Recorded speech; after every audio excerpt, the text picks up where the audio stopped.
வணக்கம். எழுத்து, செயல் ரெண்டையும் ரெண்டு கண்ணா பாவித்து இலக்கியம், சமூக பணி ரெண்டுலயுமே ஒரே நேரத்துல தடம் பதிக்கிற ஒரு முக்கியமான ஆளுமை பத்தி தான் இன்னைக்கு நாம தெரிஞ்சுக்க போறோம். அவங்க தான் வி. கனிமொழி. வாங்க அவங்களோட பயணத்தை பத்தி நாம கொஞ்சம் விரிவா பார்க்கலாம். எல்லா கதைக்கும் ஒரு ஆரம்பம் இருக்கும் இல்லையா? அந்த மாதிரி கனிமொழி அவங்களோட பயணம் தொடங்குறது நம்ம சென்னையில தான். இங்க பிறந்தாலும் அவங்களோட குரல் இன்னைக்கு கண்ணங்கள் கடந்து உலக தமிழர்களுக்குன்னே ஒரு முக்கியமான சிந்தனை தளத்தை உருவாக்கிக்கிட்டு இருக்கு. கனிமொழியின் உடனே அவங்கள ஒரு இலக்கியவாதியா மட்டும் சுருக்கிடவே முடியாது. அவங்களோட அடையாளத்தோட மையப்புள்ளியே சமூக நீதியை முன்னிறுத்துற ஒரு அமைப்பு தான். அமெரிக்காவில் இருக்கிற பெரியார் அம்பேத்கர் படிப்பு வட்டத்தோட ஒருங்கிணைப்பாளர்கள்ல ஒருத்தரா இருக்கிறது அவங்களோட சமூக அரசியல் பார்வைக்கான அடித்தளம் எவ்வளவு வலுவானதுன்னு நமக்கு தெளிவா காட்டுது. சரி, அவங்களோட செயற்பாட்டு தளத்தை இன்னும் கொஞ்சம் ஆழமா பார்ப்போம்.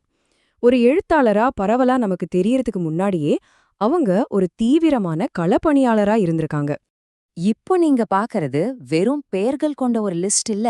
இது அவங்களோட செயல்பாட்டோட வீச்சு. பெரியார் அம்பேத்கர் படிப்பு வட்டத்தை இணை நிறுவியதிலிருந்து தி காமன் சென்ஸ் மாதிரி ஒரு இன்டர்நெட் ரேடியோவை தொடங்கினது வரைக்கும் அவங்களோட பங்களிப்பு பல தளங்கள்ல விரிஞ்சிருக்கு. அது மட்டும் இல்ல, பல முக்கியமான சிற்றிதழ்கள்ல ஆசிரியர் குழுவிலிருந்து எண்ணற்ற புதிய குரல்களுக்கு ஒரு வழிகாட்டியாவும் இருந்திருக்காங்க. ஓகே, செயல்பாடுகள் பத்தி பார்த்தாச்சு. இப்போ அவங்களோட படைப்புலகத்துக்குள்ள போலாம். இங்கதான் அவங்களோட சிந்தனையோட கூர்மையையும் கற்பனையோட அழகையும் நம்மால முழுமையா உணர முடியும். இந்த டைம்லைனை கொஞ்சம் பாருங்களேன். 2021ல ஆரம்பிச்சு ஒவ்வொரு வருஷமும் குறைஞ்சது ஒரு படைப்பாவது கொடுத்துட்டே இருக்காங்க. இந்த வேகம் எதை காட்டுதுன்னா, ஒரு படைப்பாளியா சமூகத்தோட அவங்க தொடர்ந்து உரையாடிட்டே இருக்காங்கங்கிறதான். இது வெறும் எழுத்துல ஒரு தொடர் இயக்கம்னு கூட சொல்லலாம். இதுல ரொம்ப முக்கியமான விஷயம் என்னன்னா, அவங்களோட குரல் தமிழ் மொழியை தாண்டி ஒலிக்குது. உதாரணத்துக்கு கலடோஸ்கோப் மாதிரி சர்வதேச ஆங்கில தொகுப்புகள்ல உலகம் முழுக்க இருக்கிற ஒடுக்கப்பட்ட சமூகத்து பெண்ணுகளோட குரல்களோட சேர்ந்து கனிமொழியோட குரலும் ஒலிக்குது. இதுவே அவங்க எழுத்து உலக அளவுல எவ்வளவு முக்கியமானதுங்கிறதுக்கு ஒரு சாட்சி. இவ்ளோ தீவிரமான எழுத்து பயணம், சமூக செயல்பாடு இதெல்லாம் கவனிக்கப்படாம போயிடுமா என்ன?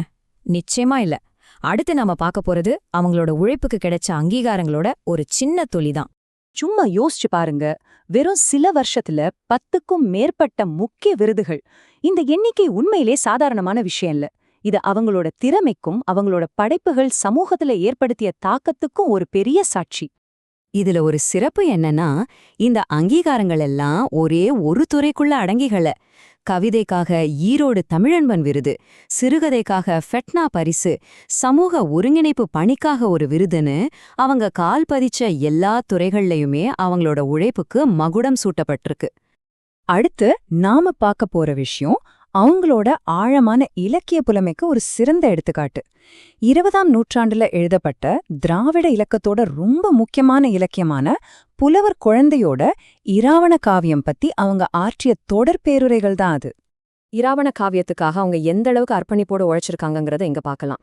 2021ல வானொலியில ஒரு வருஷத்தொடர ஆரம்பிச்சு, அப்புறம் யூடியூப், இப்ப ட்விட்டர் ஸ்பேஸ், ஸ்பாட்டிஃபைன்னு நவீன தளங்கள் மூலமா இந்த முக்கியமான காவியத்தை அடுத்த தலைமுறைக்கு கொண்டு சேர்க்கிறவங்களோட முயற்சி உண்மையிலே பாராட்டப்பட வேண்டியது. அவங்களோட இந்த ஆய்வு பணி வெறும் பேச்சோட காத்துல கரைஞ்சு போகல. அது தொகுக்கப்பட்டு 2024ல ஒரு புத்தகமாவே வெளிவந்திருக்கு. இதனால அவங்களோட உழைப்பு ஒரு வரலாற்று ஆவணமாவே மாறிடுச்சு. இவ்ளோ சாதனைகளுக்கு பிறகும் அவங்களோட பயணம் இன்னும் நிக்கல.